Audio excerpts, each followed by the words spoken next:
It's been 1 year and 3 months, and I don't feel any pressure at all doing my hair transplant here.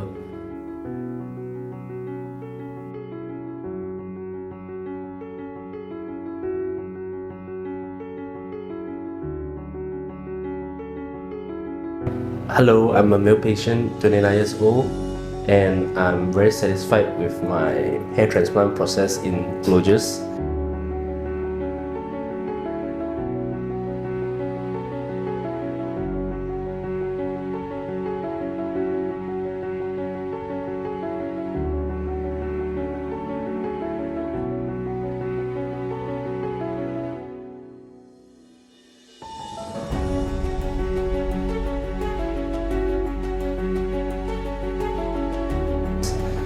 It's been 1 year and 3 months, and I don't feel any pressure at all doing my hair transplant here because the nurses, staff, and doctor are all very friendly.